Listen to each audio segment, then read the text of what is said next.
G'day and welcome to Hogs, Cogs and Two Aussie Flogs, the greatest podcast this side of south of Melbourne and west of Melbourne. Well, mate, we're all over the place today. Yeah, we're all over the place. Well, this is a new way for us to do it, mate. Yeah. It's a little bit like a lot of other podcasts. We're doing it from our individual Studio A and Studio B today, aren't we? Well, we could have done this from friggin' Japan. You could have come live from Mooneyes. It would have been handy. Oh, mate, I could have done with the break while I was over there, and we'll talk a lot more about Mooneyes a little bit later, but holy crap, have I walked some kilometres. I'll tell you, I lost 4.5 kilos in 17 days. 4.5 kilos. And that was just from your wallet? Eh? That was at least 1.5 kilos of it was from my wallet, mate.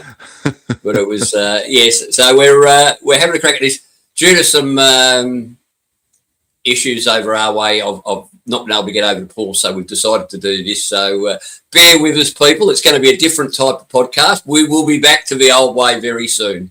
And it's our last one for the year too. It is. Merry Christmas, mate. Yes, Merry Christmas. It's well, it's going to be a Merry Christmas for us, but sadly, after the events of the other night, that's not for everybody, obviously. And just our thoughts and wishes go out to those that were affected by the Bondi bloody massacre. Bloody ridiculous, mate. I don't know what the hell's going on in this country. I really don't. But we won't start on a bummer. But I think it's important that we acknowledge it. Acknowledge that it's occurred, and it's. Basically, it's going to affect every person in this country, that's for sure. Yep. Anyway, mate, big show tonight. Yeah. Well, mostly because we're looking at doing a bit of a talk about what's happened throughout the year. We've had a pretty amazing year with some of the trips we've been on and all that sort of stuff. But I wanted to start out with a bit of a conversation. And this stems from my trip over to Mooneyes. I was standing there I was lucky enough to be invited, or me and Lisa were lucky enough to be invited to the after party for Mooneyes. And this was the greatest, pretty much the greatest chopper and bobber builders in the world. And little old me with my GoPro in the middle, or actually because it was nighttime, I was using my iPhone. And I just was standing there and thinking, you know what? A more genuine bunch of blokes you've never met in your life, and the chopper and bobber scene is amazing. So I was thinking of looking at maybe doing this every couple of episodes, having a look at the different cultures within the biker culture, because there's more than just the ones that everybody would think of. Yeah, there's and really until I got involved in deciding to do a bobber and getting involved, talking to Ian and the boys and going over to Mooneyes, I really didn't know a lot about the scene. Obviously, we know Gail and Robber have got choppers, but I hadn't had a lot to do with them. But the scene, and it's an amazing scene. They're Jesus, mate. They have got so much artistic ability. These people. Yeah. No, I was just looking at some of those choppers over there, and there was 500 bikes at the show, right? And vast majority of them were choppers. Probably 350 of them were choppers. And my God, mate! And a greater bunch of people you'd never meet.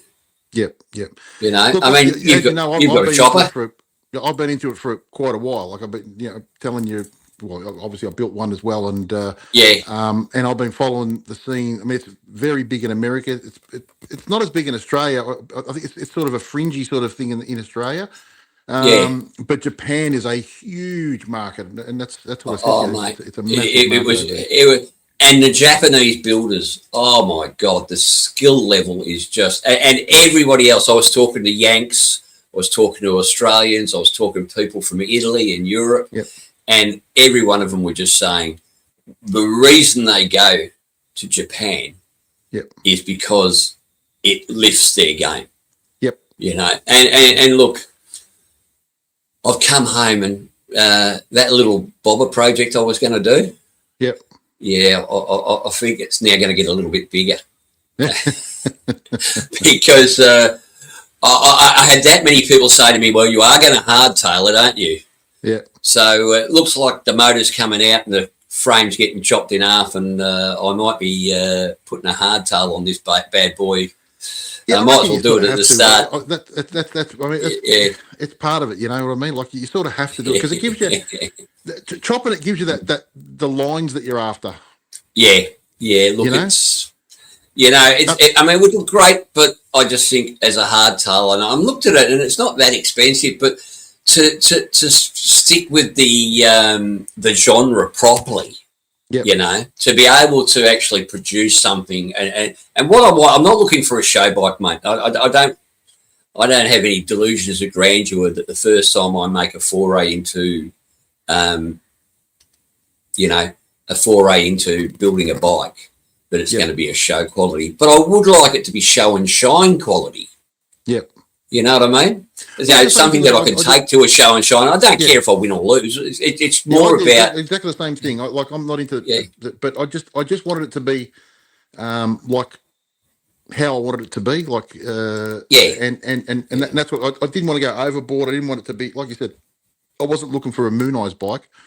I was just looking for a bike that I had a vision in my head. Now, that's one thing you got to stick to whatever vision you have. Make sure it's in concrete and stick with it, and then follow it through to the end, because that way, and you're doing the right thing. You're like getting all the ideas down first, and then starting rather than starting and then getting ideas. Although some people do that as they go, it evolves as they go. But I just reckon if you have, a pretty good idea what you're after. I've definitely got a really good idea what I'm after. Look, there'll be a few little changes here and there, and I'm very lucky because Ian Walker, who was over in Japan with me, or he didn't go with us, he went, but they went and they invited us to sort of join in on the group that's over there, which is basically the best half dozen bike builders in Australia for that sort of thing. And he's been helping me out a heap. He really has. He's got a company called Walker Choppers and Bobbers. Mm-hmm. And I'll put a link to his Facebook page. I think he's got a Facebook page in the show notes, mate. But what a wealth of knowledge, And I sent him a text yesterday, and I sent him a photo of a bike that looked really much like what I want. It was probably 80% of what I want. I sent it to him. I said, well, I think you've convinced me to hardtail the bastard, but you bastard, it cost me. This is what I'm sort of looking at. And all I got was a one-word answer, easy. Yep. And I said back, it might be freaking easy for you, mate, but for me, it's the thing of keeping me up at night. Yep. I'm lying awake at night thinking, oh, geez, is this going to work? But these guys, they've got so much creativity. Yep. They just... And as I said, when we show the Mooneyes bit a little bit later, I'm going to show some of these bikes that were displayed. And, mate, they're just phenomenal. I don't know where they get because you talk to them and they go, oh, yes, I did that because of A, B, C. You go, how do you even think of that sort of shit? I just go, well, what size wheels should I put on it first? Right, I'll go and get the wheels first. Yep. All right. But they're just in and it's just like the job I'm going to do on this, which will probably take me 6 months to do, they could probably do in a weekend, The thing I like about it too is that there's no everybody's helping each other. You know what I mean? It's 100%. Yeah, 100%. It's a very very giving culture. Yes, yeah, they love it, mate. In fact. I've been speaking to Ian for about a week. And suddenly he sends me a text. He says, "There's a wheel, a 16-inch front wheel for sale. It looks pretty good." And it was actually only about 10 k's from my house. And I picked it up for a steal. I went up and picked it up that night. And he said, "But you're going to have to change the bearings because you're putting it on a sporty." Yeah. So he told me which bearings to get, which I ordered online. And he says, look, between the bearings, measure the distance between where the bearings will go. And I go, why is that? He says, oh, you need there's a bar that goes in between them so that it supports all the weight. Yep. He says, leave it with me. And about a week later, it turns up at my house. He's made one for me. So I think absolutely fantastic. It's a three-quarter inch, I think. Yeah, that's correct. That's correct. And the wheel that I bought was bigger than that, obviously, because it's because I'm putting the 16-inch wheels front and back with the fatter tyres to give it that really classic bobber look. That's what I've got to go with. But it's just to me, mate, the whole chopper and bobber scene is I don't know. They sort of remind me of. I'm not trying to be insulting. A bit beatnik, you know. They're just their own little subculture. I know when we went up to Sydney, and we went up for the that Wollongong bike show, and the night before they said, "Oh, we'll let the choppers in because they normally turn up and park." So that, well, mate, the chopper night was bigger than the bloody, and everybody loved it. And I met a heap of them there, and they're no different there than they were in Japan. The same, you know, they all just love the nostalgia of a good chopper. And there's like a couple of different ways of thought process within the group. There's the guys who like them, you know, clean and pristine and really fancy, and there's the guys that look like Captain America's bike or something from Easy Rider. And the others like them like a real dirty rat bike, unpainted rat bike with bits and pieces of everything on it. And I'm still not sure which I prefer, quite frankly. I honestly like both. I love the I can't think of his name there. He's actually a chef. There's a channel called, I think it's called Dice Magazine. I'm pretty sure it's called Dice Magazine. Dice. They were actually there in Mooneyes, mate. They've actually already put out a little video. Don't watch that; it'll be shit. Mine will be better when it comes out. But there's a guy, and you know, you see him, and they're all swapping bits. And I think I'm pretty sure he's got a knucklehead. He's got an old knucklehead. Yeah. That, you know, he just said there's oil stains all over it, and it's rusty and cruddy and all that stuff. But he rides it everywhere, and but they just that's really cool. But then you got other guys that have got, you know, an absolute ripper that's completely pristine and you know, shiny and new and everything milled and finished beautifully. And that's another style as well. So that, and you know, and but all help each other. Yeah, they're all, you know, trading parts, not selling parts a lot of the time. Yes, you know? They go, well, I've got one of these. You have that, and but blokes walking around with old fuel tanks that they had for 10 years that they got to swap meat. I got a fuel tank. Oh, yeah, and you know, and a lot of them keep that, especially those rat bikes. They keep the patina of what's on it. You know, sometimes it's old decals and stuff that are 40, 50 years old. And I love that all that stuff too. Yeah. Well, mate, mine's going to have to get a new paint job because it's pig ugly at the moment. But I knew that when I bought it. She's an ugly. I actually looked up on bloody ChatGPT the other day. What was the name of the ugly duckling? Because I was going to name it. Apparently, it was called Ugly Duckling. So I don't know if I could call it the Ugly Duckling, but hopefully, Guff. Guff. I don't go on. What does Guff stand for? No, just Gus. G-U-S. Guff for you know. Oh, Gus. Gosling. Yeah, Gus. Gosling. Gosling. Yeah, maybe, mate, maybe. But look, it's a project I'm really interested in, and I'm more interested in exploring this subculture, the chopper bobber subculture, a whole lot more, because I think they're a ripper bunch of blokes, mate, and girls, and you know, as I said, whether it was that. With Mooneyes, did you go for 2 days or 3 days or? So Mooneyes, it's amazing, mate. It's just probably the second most popular, second biggest bike show in the world compared to the only one and bigger, I think, is Born Free in California. Yep. And it goes for 1 day a year at Pacifico in Yokohama. Yep. So when we were going over to Japan, I said, well, if we're going to Japan, you know, maybe we should go when this Mooneyes is. Well, mate, I was lucky. So for the general public, it's only open on Sunday, and it opens at 8 o'clock and it goes till 5 o'clock, and that's it. Yep. But we were able, me and Lisa got media passes, and we were able to get in at 7 o'clock on Saturday morning. So the day before they open it up for international visitors and media, but it starts off at 7 a.m. Basically, all they've got is taped lines on a concrete floor inside this massive, and I mean massive, bigger than Jeff's shed, place. And throughout the day, you've got plumbers, you've got carpenters, you've got brick, you've got every trade known to man building the most amazing settings, stands for an 8-hour show. It's phenomenal to watch. And during, some of they were so lavish, some of these things, but it is that prestigious a show that some of them put it. But for me, mate, we spent all day Saturday going around there. We were there till 5 o'clock Saturday, so we were there. What was that? I don't know, some ridiculous amount of hours. 10 hours, I think, walking around. I could hardly move when I got back to the hotel.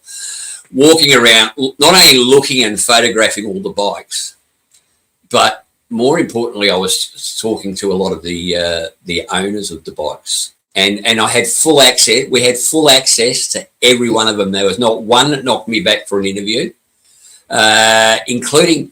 So when Mooneyes opens on the Sunday, they open the big gates, and they section off an area, and the entire crowd gathers around that area. So you've got. It's like when if a footy team was to run out amongst, 500 people on one side or 1,000 people, but here there was probably 2,000 people on each side. Yep. I was able to be in the middle between those two lines in the no-go zone. Yep. I couldn't believe I was there, mate. I can tell you, it was just fast. Move my little freaking GoPro. There's all these blokes with these big cameras and these big Pentaxes and bloody Olympuses and Nikons. I got my little GoPro. But I tell you what, I reckon I got better footage than most of them because I was able to get up close and personal. So I was able to go out the back where they're all lining up to come in. And I actually, just before the winner of last year, because he leads the parade in, so they let the bikes come in one at a time, or cars and bikes come in, but this was all the bikes. And I spoke to him while he's sitting there, revving it, waiting to come in. And then the doors opened up it was like something out of Ben-Hur. The big doors opened up. He started walking in. I'm walking in beside him with the camera, right?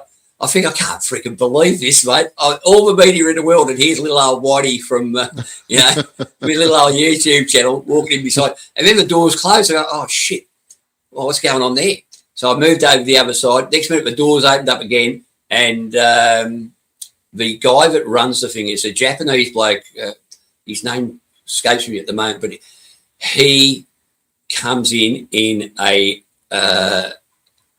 yellow hot rod, and he's sitting in the passenger seat like this, and the crowd goes nuts when he walks in. So as he walks past, I stand up, start walking beside the car at his window, and he's looking at the camera, at the GoPro, mate. He's talking to me in Japanese. So I go, oh, how good is this? Everybody comes in. You'll see all this on the video, mate. You'll see all this on the videos when it comes out. Then they all started coming in, so I set myself in place and started getting them as they're going past. And as the last bloke comes past, I stood up and I'm following him up the bloody between and the crowd's all going nuts. I'm thinking, oh, I'm a bloody superstar here, mate. It was a whole lot of fun. Anyway, I get 3/4 of the way up, and Lisa's further up, videoing from up there. And she says, that's Kari Hart. Yeah. And now she told me, because she saw that he was going to be there. Now, Kari Hart's now doing a lot of promotional stuff for Indian motorcycles. Yeah. So I resisted the urge to slap him. But Lisa is a big fan. Now, for those of you who don't know, Kari Hart is an ex-motocrosser. Very good motocross rider, and he also happens to be married to Pink, the singer. Yep. Yep. So he's not an ugly bloke, mate. Yep. Yeah, I wouldn't turn for him, but he was pretty. He's not a bad looking bloke. So she said, "Oh, it's Kari Hart." I said, "Well, let's talk to him." And she looked at me. She said, "You can't do that. Let's watch." I walked up and said, "Oh, Kari, how you going?" He says, "Oh, he's just standing because he's just got off the bike." He looked at me and went, "Oh, good, mate." I said, "Can we have a minute?" He says, "Yeah, sure." So next minute, I'm standing next to him, interviewing him. Yep. And at the end, it was just a very quick, how you going? What do you think of Mooneyes so far? That sort of thing. Next minute, I says, listen, can I get one more favour off you? I said, can you get a photo with Lisa? Well, someone was in the good books, mate. Someone was in the good books. I may have been called another name that night, like curry, but that's all right. So, mate, the access we had at Mooneyes, and I'll put a bit of we'll put a little bit of a thing up here, but I haven't done any editing yet, mate. With what's been going on around here, this just hasn't been time yet. So it'll probably be 3 or 4 weeks before we get the first video out, because I think from that trip alone, we were gone 17 days in Japan, mate, and let me just say, possibly one of my favourite places in the world. Yeah, I went to Japan with no preconceived ideas. Yep. I did want to go to Hiroshima and check out the atomic dome, which we did. Yeah, he still swears. And I've got to tell you, mate, one of the by the way, I'm currently wearing my Mooneyes shirt. Absolutely, that was just a lifelong dream to go to Hiroshima and have a look. One of our own, the guys from Shannon at Pro Finish, he was actually invited to go to show at Mooneyes. I think once or twice he's been there now, which is pretty incredible when you consider. I mean, to be actually invited to be at that level is pretty. Mate, well, pretty much everybody there is by invite only. You don't just say I want to come. You have to make application to go. Yep. And your bike has to be of I mean, it's just you're not going to roll up there with just a stock road glide, mate. I'm telling you now. But it was phenomenal, and as I said, I got to talk to all of last year's winners that were so they put them in a very special place. So we walked down, and once again, thanks to Ian Walker, because he walked down there with me, told me who everybody was, so that when I stopped and had a chat with them, I actually had a clue what I was talking about, because quite frankly, I didn't know most of them. But I will know more about them now, because gee, what a great bunch of blokes. So all I can say is, look, Japan is only 10 hours away, mate. Yep. And it was a really easy flight there and back. It was really hard to come home though, mate, because that is such a wonderful place. The Japanese people, we would be stopped at a subway or something, or even on the side of the road, just looking at Google Maps to get our bearings. Yeah. And you just look down at the Google Maps, and within about 2 seconds, someone would walk up to you and go, "Oh, hello, can I help you? Yeah. Are you lost? I can help." And mate, nothing was too. And some of those massive intersections, we went to the biggest one in Japan, about 1 million people every light crossing crosses together in every direction. Not one person bumps into each other. I swear they've done their training with ants. But there's millions of them, mate. But all I can suggest, look, we're actually thinking of going back next year. That's how much fun we had at Mooneyes. Obviously on day 2 we just videoed the things because there's music playing the whole time, and and like all good shows, there's an announcer who continually talks, even 4 hours after he's forgotten what he's talking about. Does every show have to have one of those, mate? Yes. Hey, if you're announcing at a show, take a breath occasionally, please. Because we can put the microphone on, we just go to start talking and blah, blah, blah, blah, blah. Shut up! But, mate, I would love to have had you there, because you would have absolutely loved Mooneyes. It was just such an incredible show. And I actually spoke to the bloke who won it on the Saturday. And he didn't speak much English. He was Japanese. He didn't speak much English, but I told him I loved his bike and all that. Well, he sort of remembered me when he was up on the stage. He looked down and saw me filming from right in front of the stage.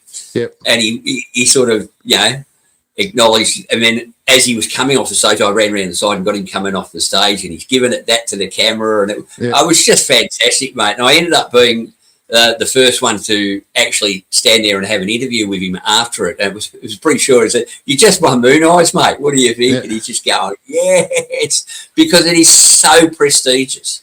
It's more prestigious than I had any idea it was. But what a wonderful, you'll see in those pictures I put up. The videos. Mate, it's going to be grouse. It's going to be a whole lot of fun. And that's just the start of our well, that was the end of our trip over there, really. That was on the Saturday and Sunday before we came home on Wednesday night. So we'd done a lot before that. But We also visited another private collection while we were over there, and I got to tell you, mate, I've been happy in my life. Yep. I've been happy, I've been sad. But the day we went and visited this private collection, and we're walking around it talking to the gentleman who was Japanese, and mate, knuckles and pans coming out of every corner of the place. Yep. But then I turned around and I looked at this bike and I went, wow, you've got a replica of Evel Knievel's bike.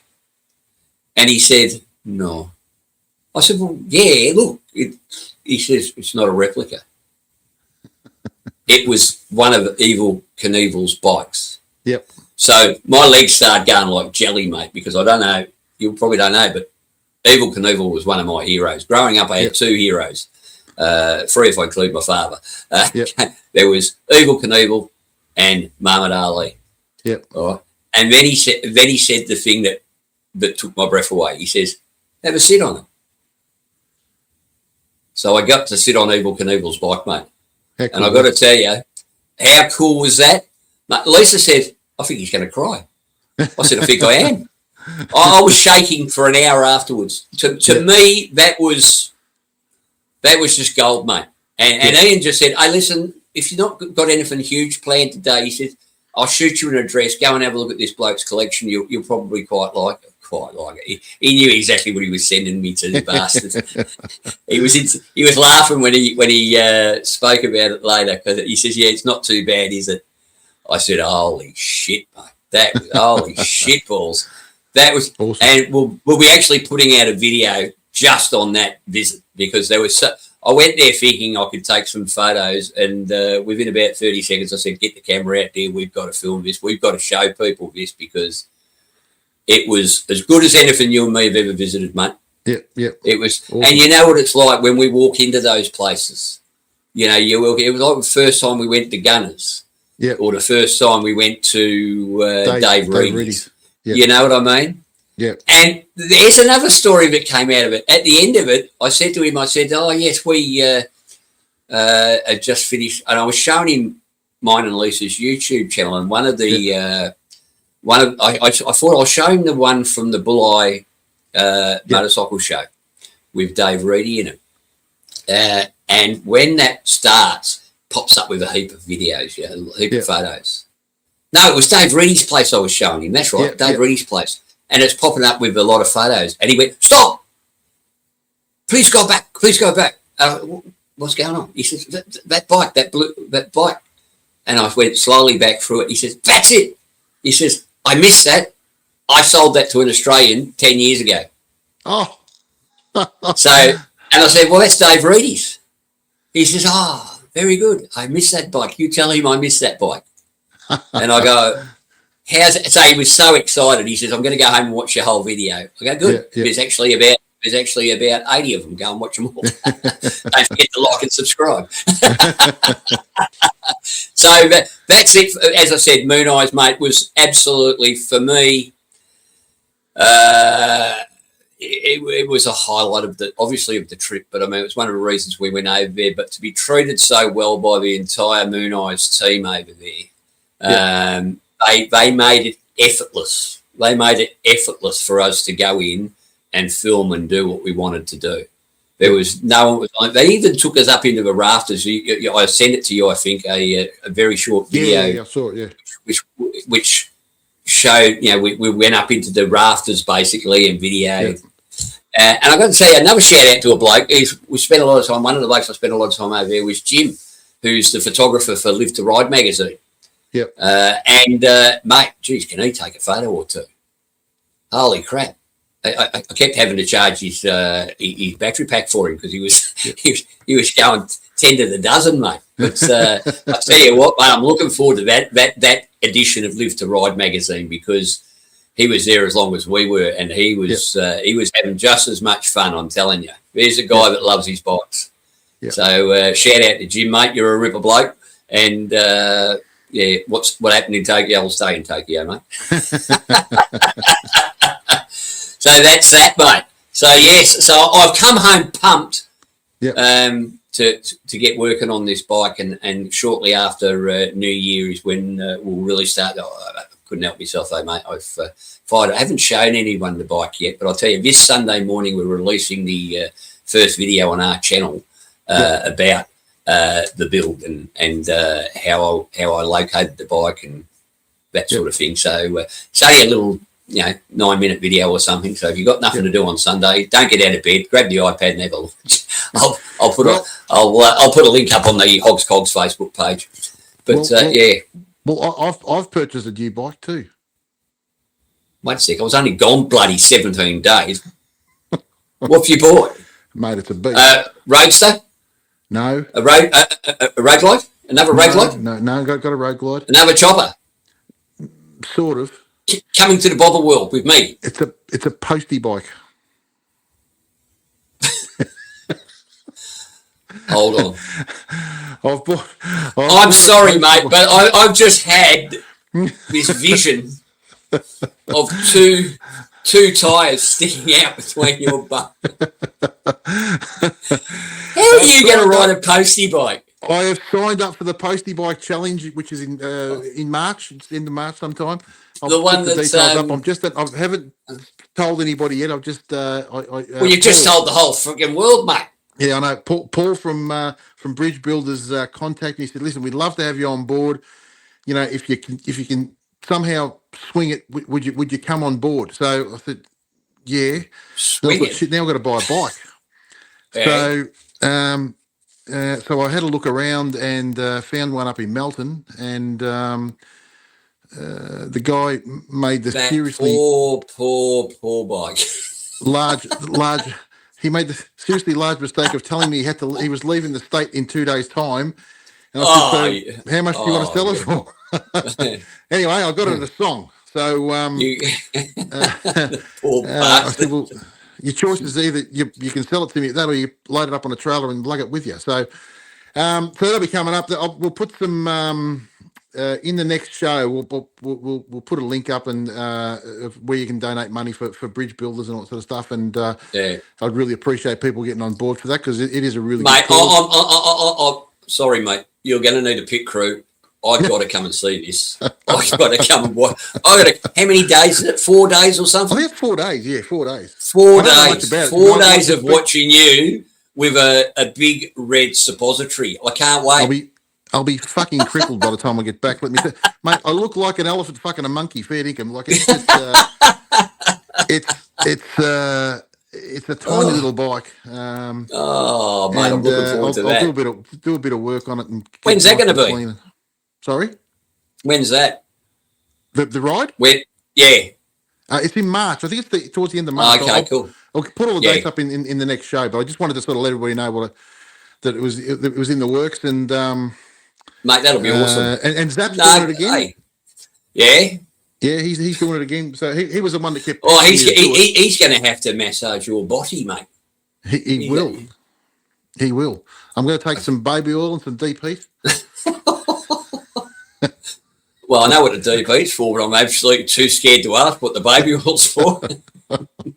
You're a lucky man, Zap. Nothing like a back rub. Oh, it'll be like a Turkish bath in my room with Zap there. Oh, so yeah, so look, it's been good, Nick. Like it's like it's massive 110cc. Yeah, 110. It's the Cub. You know, with little white fairing. Yeah. It's sitting in front of me right as we speak. But so that'll be cool. That'll be really cool. And the other thing that happened while you were gone was obviously, we went away with the boys there for a few days. We went up to the Snowy Mountains and did a ride. You rudely went away without me while I went away. Yes. And I couldn't ride the bike because on the morning of the trip, the bike had a completely flat battery. It was just like, we still don't know what actually happened and why it happened. There's a couple of things online about the bikes on the road glides doing that. The batteries. I don't know why. We couldn't even jump start it. There was just nothing. It was just so dead. We couldn't do anything. Yeah. So I was going to pull the pin, and then they said, "Why don't you drive?" I said, "Oh, drive? What do I want to drive on a frigging bike trip for, right?" Oh, you'll be right. So anyway, I said, "Oh, I'll drive." So we did the drive, and we up in the Snowies. As you know, it's absolutely spectacular up there, and some of the places that we went. It was actually Joe DeSisto took us along. He led the trip. Yeah. And we had a fair bit of rain, of course. But it was a balmy 24 Well, degrees you were there. Car. Well, it was a balmy 24 degrees in my car. But outside your car? Outside my car, it got down, I think, was 1. And the boys were riding in that? The boys were riding in it. Well, sorry, then, by that stage they're now the girls, because a couple of things have just jumped internally. We went up through Jindabyne and all those places. Then we went up over the. Isn't that wonderful up there? Well, yeah. I got to tell you, I got a text this morning from one of our subscribers, Dougal, who lives up that way, and he was going and he was actually asking me about the roads up near Jindabyne. He'd been told they're a little bit too skinny and all. I said, "Oh, bullshit! They are absolutely, they are bloody fantastic." I said, "Just obviously, like any mountain roads, you don't sit right on the centre line in case you get a peanut coming the other way. But apart from that, mate, they're as good a roads as you'll get anywhere." Yeah, didn't see much traffic up there, to be honest. But I'm not surprised, because the weather was that crap while we were there. So suffice to say, it got worse. It turned to snow, right? Yeah. And like, I couldn't believe it was the first day of summer, and it was snowing. Yeah. And the boys were trying to get off the mountain. At one stage, John pulled over because he couldn't see. He couldn't actually see. His glasses fogged up that badly, he just could not see. Yeah. And I said, "Mate, we have to get off this mountain." I said, "I'll follow you." And we went at about 25 k's an hour trying to get down off the mountain, and it absolutely bucketed down. I'll put some video up as we're talking, but it bucketed down like something shocking. And one of the boys, Jace, he didn't have any weather gear, so you can imagine how cold he was. A pair of jeans. Oh my God! Yeah, it was next level. Actually, raining. Was it raining or snowing? No, snowing. Snowing. Jesus Christ, that's dangerous, mate. At the end of the day, I think they ended up with a foot of snow. That's not recommended riding weather, mate. No, it was bad. And that's the funny thing is a couple of years ago, you know yourself that me and Lisa in November went up to the top of Mount Hoffman, and we had to get carted off the mountain on a bloody tow truck, because it comes in like that. Yeah, super fast. Yep, it's one of those things. I mean, they say it changes quickly, and you know, I could see it coming, but we was too far into it. We couldn't sort of turn back where we were, because, you know, it's very, very windy, and like, you know, where we were, so they were secondary roads, you know, and but it was really funny, because we're sitting there, it was absolutely teeming with rain and 4 degrees, and I'm looking at the dash and it says, "Geez, 4 degrees." So I just got a piece of paper and wrote 4 degrees and just cracked the window by about an inch and told them to come over, and I just passed it out and then shut the window again. So you are a complete bastard, aren't you? So I love it. Yeah, it was fun and games. Yeah, mate, that is. I've seen bikes in this when that time when we got caught up there. I'm sitting there and 4 bikes came over the hill, and 3 of them went to the first corner, and 3 of the 4 ended up on their ass. And it's bloody dangerous. It's very dangerous. And John was really struggling, because he put those bloody off-road tyres on his Pan America, and they were just for that. Wait a second. You're not telling me that the Scam American didn't handle the bush and the snow? I thought it would have climbed bloody snowy mountains, mate. Thought it would have been like a bloody mountain goat. Definitely struggled. It was a worry. A couple of them. There was a couple of spots where there was a bit of very slick bitumen, and Alex slid out, and then Phil slid out even more behind him, and they were lucky to keep it up. But yeah, very, very interesting couple of days. It was a great. Well, at their age, that's definitely true. Yeah, it was funny, because I walked into the first pub. I can't think what the name of the pub is now. It was anyway. I walked into the bar, and the bloke not said, the Blue Duck Inn. No. I know. He said, "Oh, how's the podcast going?" Yeah, good, thanks, mate. I could have knocked me over the feather. We were in the middle of nowhere, you know what I mean? And yeah, he was. Well, we get everywhere, mate. We get out there. Yes. So no, it was a very, very good weekend. Very. I even ran into one of us. I even ran into one of our subscribers at Mooneyes, mate. I was walking around. He goes, "Hey, Whitey, where's Paul?" I said, "Oh, lazy bastard stayed home." So, mate, it's fantastic, mate. That's dangerous, and anyone going up into the Alpine area, I mean, it's simple. The day we left to go up there, it was 19 when we left, and we got up there and it hit -1. So we met a few guys while we were up there too from Geelong, who we bumped into and come and said hi, and it was funny because I didn't know he was from Geelong, and he said, "Where's your bike?" I said, "Oh, bloody wouldn't start." He goes, "You need to get a better mechanic." Well, yeah, outrageous. Wasn't that long ago you had that thing serviced. It's clearly the fault of the master technician who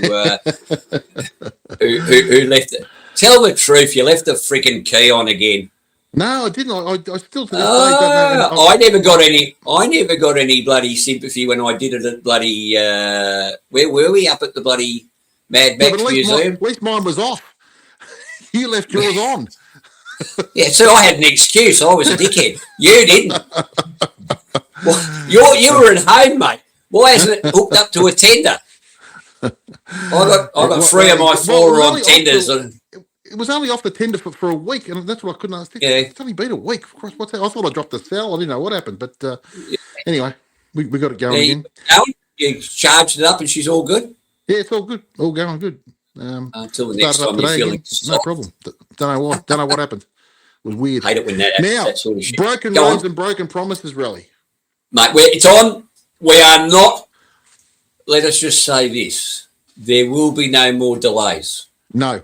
Saturday, 17th of January, 12 p.m. and 12 p.m. And let's have a protest in Melbourne about something that's about Melbourne, maybe. About Victoria.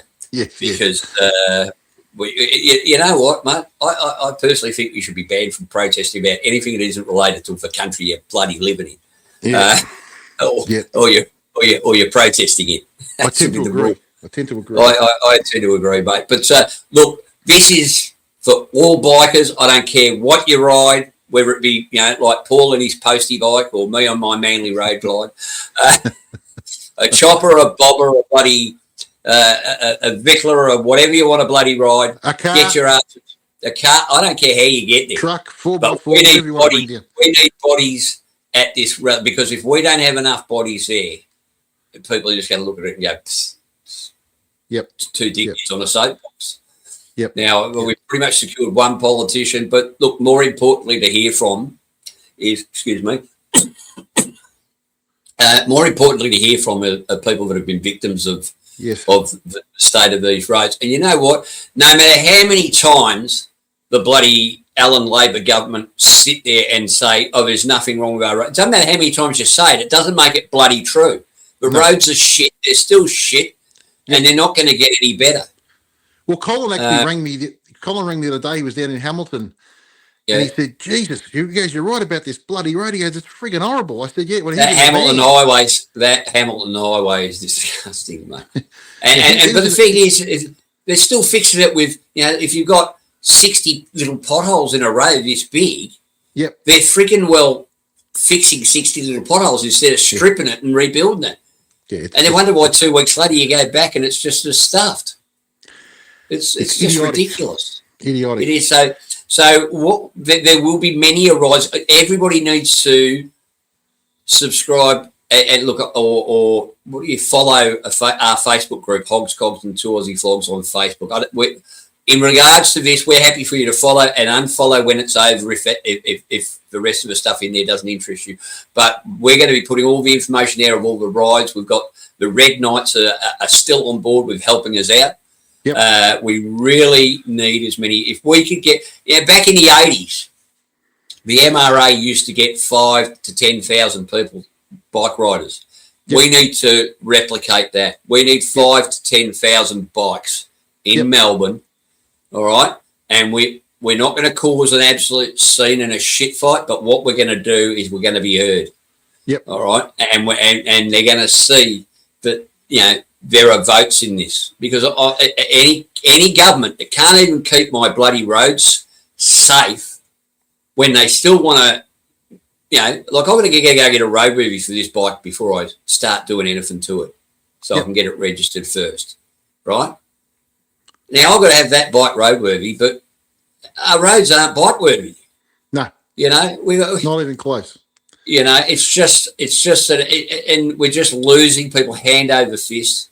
And the only thing that's changed is the state of the roads. And don't freaking tell me that it's the rain, because that's bullshit. Yep. It's lack of maintenance. Every other state, New South Wales, South Australia, they have. In fact, we get South Australia's bloody weather, so they got it first. And yet their roads, in comparison, and those of you who are over in South Australia who are going to complain about your roads, take a little Valium, because your roads are sensational in comparison to Victoria. Yep. New South Wales roads have mostly their back roads have got heaps of problems, mate, in New South Wales. They need a lot of work too, but their main roads there, I mean, Christ, the Hume Highway is having its speed limit dropped because of bloody craters in the ground. Yeah. The Melba Highway, I don't know how many times they've fixed the Melba Highway, mate, but it just keeps getting torn up. Hamilton Highway, Midland Highway, bloody, what's the one we went across to South Australia? Oh, God, it's just unbelievable, mate. And look, Western Highway, too many people have died, and they're just not calculating it, mate. We're just cannon fodder for these bastards. Now, it's a legal practice riding a motorcycle. Yep. Last I heard, we were legally allowed to do it, and they sure as fuck take our taxes and take our bloody money.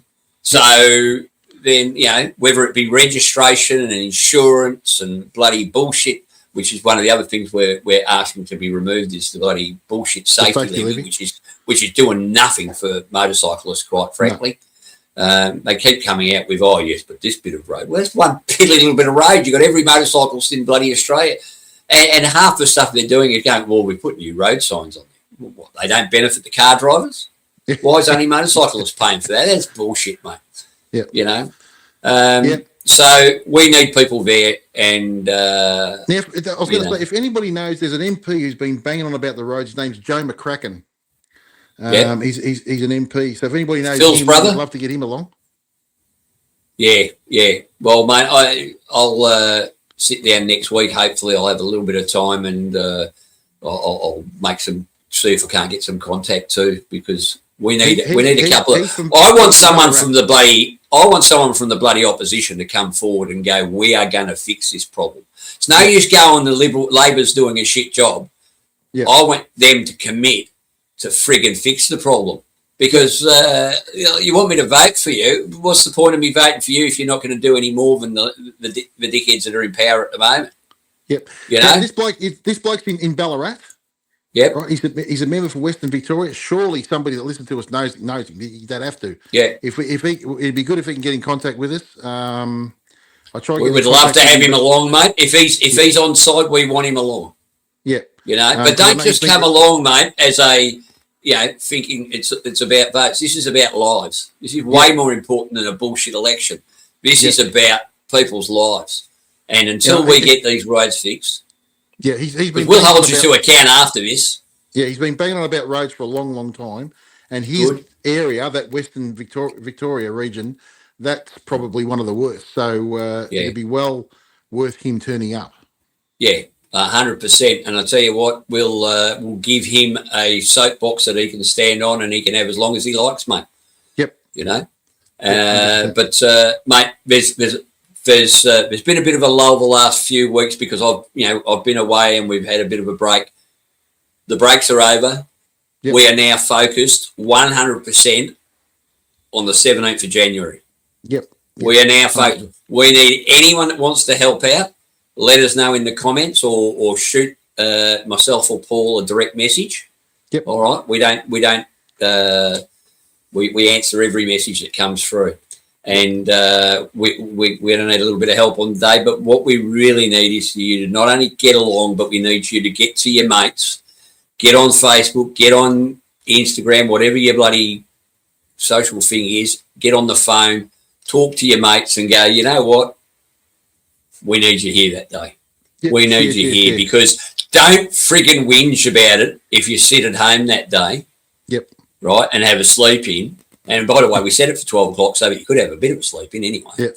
And then complain about the roads when you've been given an opportunity to step up. So we want everybody to step up. We need everybody to come along. and we'll be there come hell or high water. Yep. All right. 100%. And let's show them that bikers aren't just a rabble.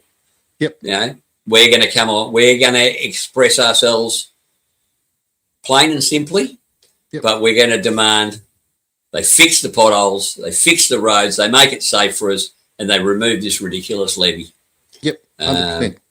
You know, unfortunately, the government are addicted to our money, so not holding my breath on the second one, mate, quite frankly, because they are addicted to money. They're very good at spending other people's money. The other thing is, I think our mate Big Bert has got something in the wings too, hasn't he? Well, speaking of which, mate, he went on a bit of an awareness ride. Yep. So, well, let's have... I will stop rabbiting on and we will have a listen to what Big Bert's got to say. Take it away, Bert. G'day, Flogs. Welcome to the show. Tonight's episode, we're just going to have a quick look at the 2025 Motorcycle Riders Association North Awareness Ride. Run through the streets of Launceston. So kick back, grab a bevy, enjoy the show. Let's go. Half an hour early. And it looks like a good turnout so far, which is awesome. When we get down to Hillwood, everybody's parked the bikes on the oval. You'll be directed where to go in there, and please, when you get on the oval, don't leave any marks on it, because the council don't appreciate us leaving any marks on their football ground. This is game on.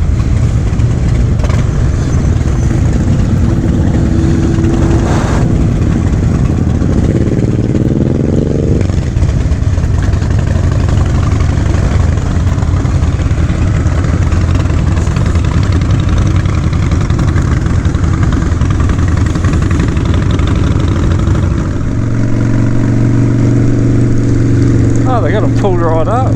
Jesus.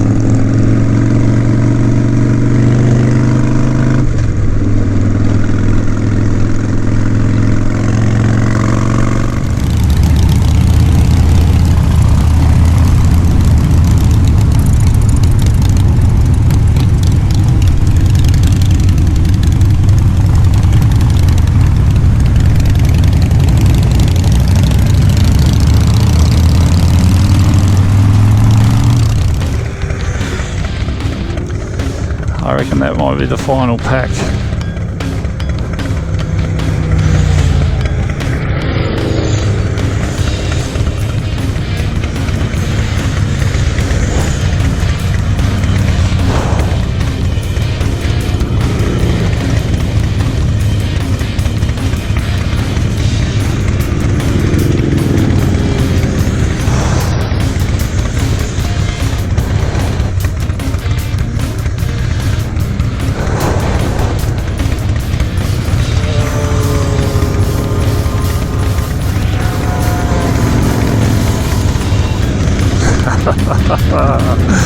You gotta love it.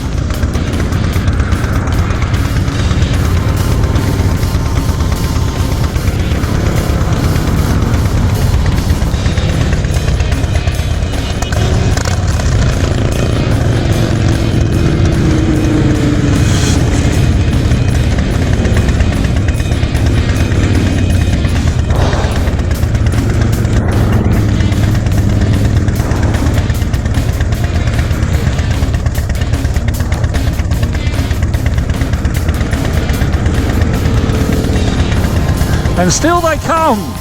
Woohoo!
you get the gist of it, there is a shitload of bikes here today. So I'll try and get a final number, get back to you.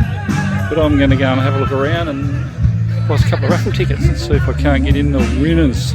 All right, let's go and have a look around. Well, here we are at the awareness ride for 2025. It's been another great day. About 250 bikes, sun shining, the band's playing, so very good day. So hopefully we can give a couple of $1,000 to the Holman Clinic as a donation, and yep, happy days. Fantastic, thank you.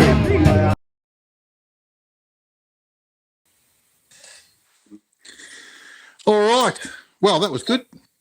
An awareness ride, mate, is, you know, I love it when people come together and they put you know, it's like our bloody Broken Roads, Broken Promises, really, mate. It's about stepping up. Yep. And that's what they did here, mate. And once again, thanks, Bert, for all your efforts, mate. I was actually on the phone to him the other day, and he's having a good old time at the moment over there because it's not snowing all bloody, and there's no fires at the moment for a bloody change. Yep. So, so thanks, Bert. For all your stuff all year, and Annie. 100%. And especially, by the way.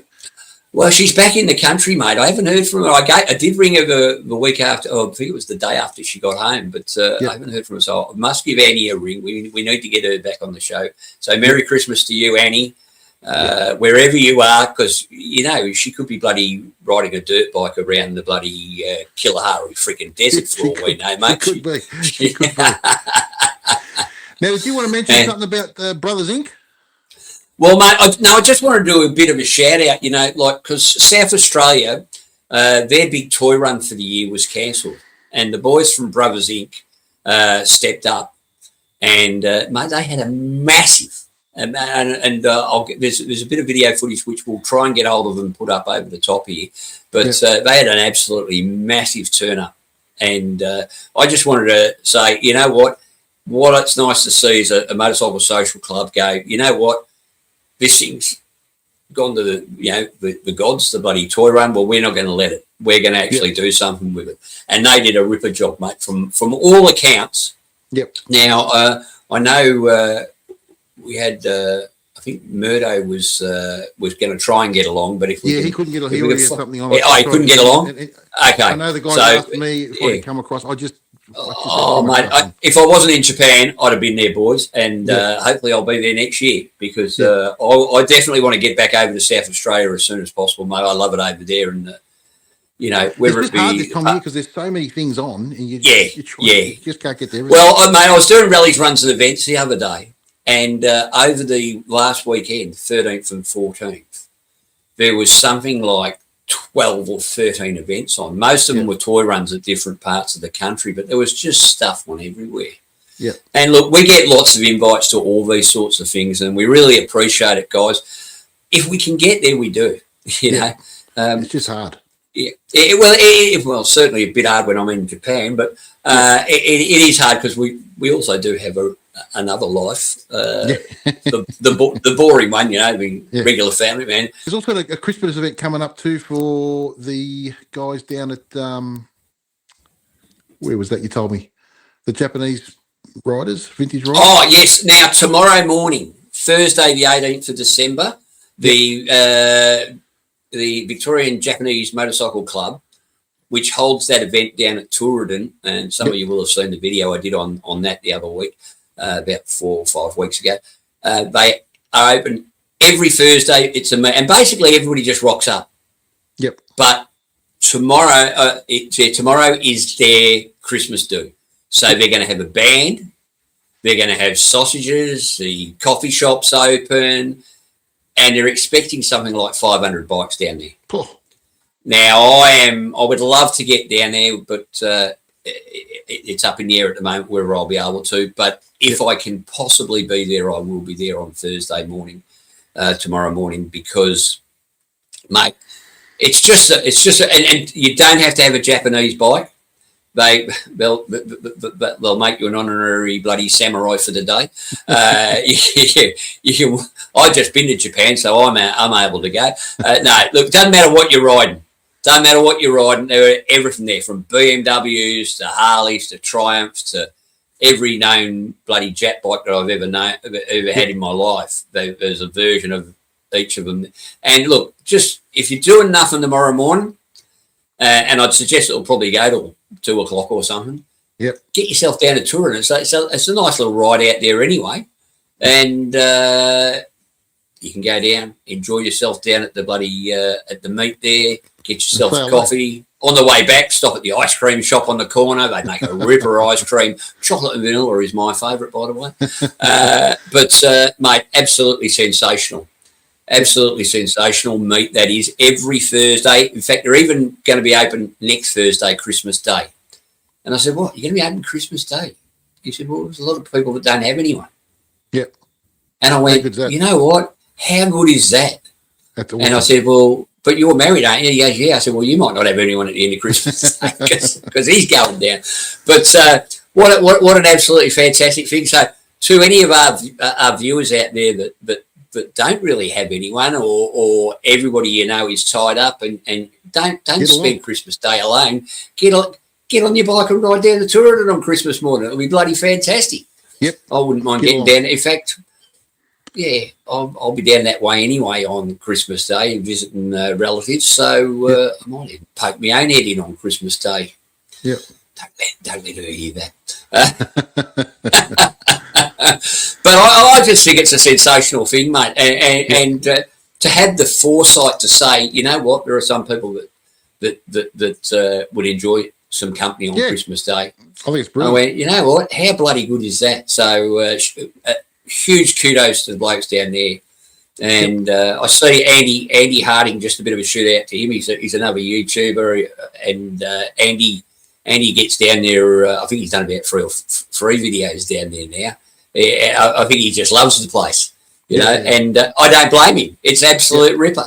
It is an absolute ripper. So, awesome. So if you're doing nothing tomorrow morning, get on down to I think it's Pier Road. Jetty Road. Sorry, Jetty Road. Jetty Road, Turin. Yep. Yeah, you just turn right. Once you go over the bridge, you turn right immediately where the ice cream shop is, and just head to the bottom of the street. You can't miss it. All right. Well, mate, it's been a bloody big year. It has been a big year, mate. I tell you what, I think I'd have to give you my highlight, mate. My highlight has to be the Outback trip we did with the boys. Yeah. With John and Alex and Phil and Cole and the two of us. And, mate, it was just... You opened my eyes. It was as good as the perfect trip as you could have, mate. We had great weather. When it rained, it was at night, and we were already having a drink, so it was not a problem. And it just was perfect. And you know what? Is all you got to do is find those couple of days to get away. Yep. Now we were gone. How long were we gone? 9 days. 9 days. 9 days. So that might be a bit hard for most people, but we took it. We had big days. Every day was a reasonably big day in the saddle, but there wasn't 1 kilometre I'd give back, mate. No, it was a perfect trip. You couldn't. There was adversity. There was fun. There was long rides. It was just everything, and it was great for Cole to come along as well as the other boys. Yeah. Well, I've got to say, no goat was harmed or sexually abused in this. I've got to say, speaking of Cole, we've got to thank our sponsors for the year. You know, Geelong Harley and Aaron from Resurgence. Richard from Select Edge, Corbin Seats. Nate from Hoglight. And you know what, all the followers out there who constantly tune in and comment and share and like and all that stuff, it means the world to us because we're doing it for you. Really, it's like I said, this is not a money making exercise for us. Oh shit, no, it's not a money making exercise, mate. I'll give you the tip. Christ, but you know what? It's those little things like, as I said, I'm taking a photo of a bike at bloody Mooneyes, and one bloke goes, "Oh yeah, how's the podcast going? How's it all going? Where's your mate Paul?" And just people stopping to say g'day. And look, we're just a couple of old farts, mate, that decided we'd have a crack and we'd discuss our own passion, and it's grown into this little thing we got. And I must say, I'm a little bit excited, mate, because we're only, I think, about 60 people away from hitting 5,000 subscribers. Which is so if you're watching and you haven't hit the subscribe button, it's free. Yeah, make my Christmas. Let's get that 60. Let's get that 60 in the next week and a half. It'd be fantastic. Yeah, well, my highlight for me for this year was the Outback trip. But what I thought was fantastic, and I remember looking around the room thinking, "Oh my God, what have we done?" Was the Brass Monkey Run. Brass Monkey Run. I didn't even think. I think what do we have? 50 odd people. There's 50, 60 people. 53 people.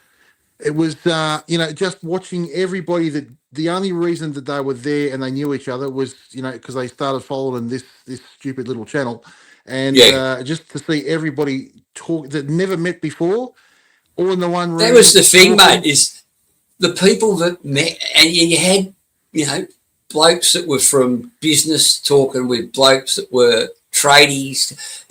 No one asked anyone, what do you do for a crust? No. And I was watching a couple of them, mate, and I just looked, I go, I never would have put those two people together. Yet they're standing there all night, engaged in their own, in a conversation, laughing and carrying. There's so many friendships have already been made through this thing that it's absolutely a fantastic. Look, it's an item of pride for me, mate, and it should be for you as well. But it's been fantastic. Everybody's getting together for the right reasons. All we want to do is spread our love of motorcycling and make it safer for others. So, mate, all I can say to all our viewers who have been pretty staunch the whole way is Merry Christmas. I hope you have a ripper. Have a safe one, though. Have a safe one. Remember, every bastard out there is trying to kill you, and treat it as a video game. But make sure you win the bloody video game, okay? Exactly. We don't want to hear of anyone getting offed on the bloody on the holidays, mate, because it's just such for me too. Like a massive thanks to everybody and for all your support and. There's two other people we need to thank, mate. There's two other people we need to thank. We need to thank the tail gunner and Elaine, mate. Look, if it wasn't for them two, if it wasn't for Elaine and Lisa, we'd still be successful. But at least they're along for the ride. Yeah, you're a prick. You really are a prick. Oh God, very good. No, mate. Look. I tell you what. I know.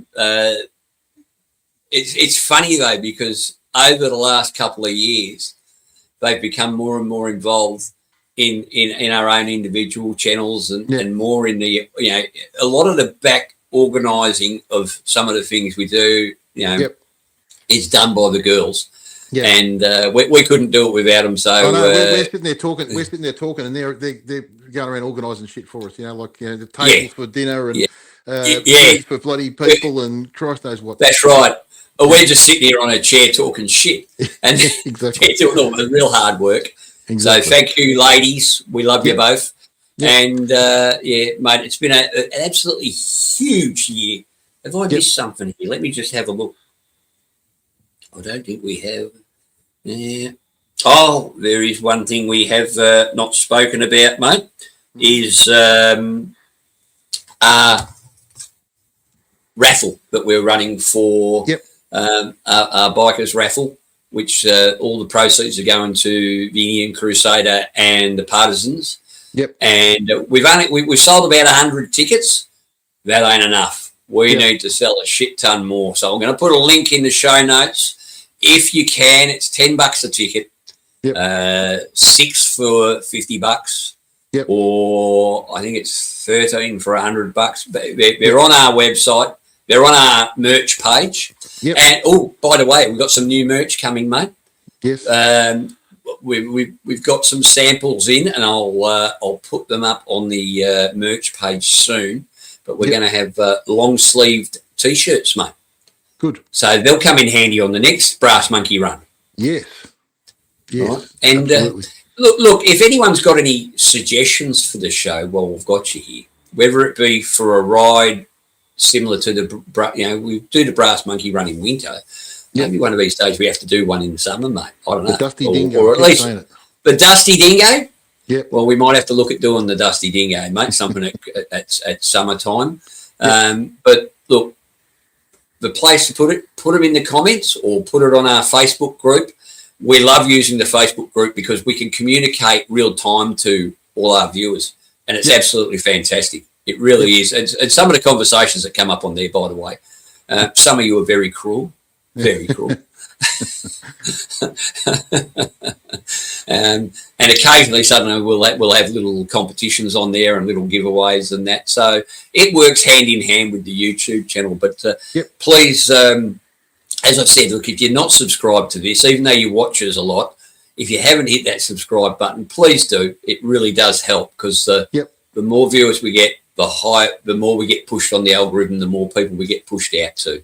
And that means we have a little bit more, when we go to ask someone to give us something like a prize to give away, it looks a whole lot better. So, correct. But I'm hoping for that. The big 5,000's coming up, mate.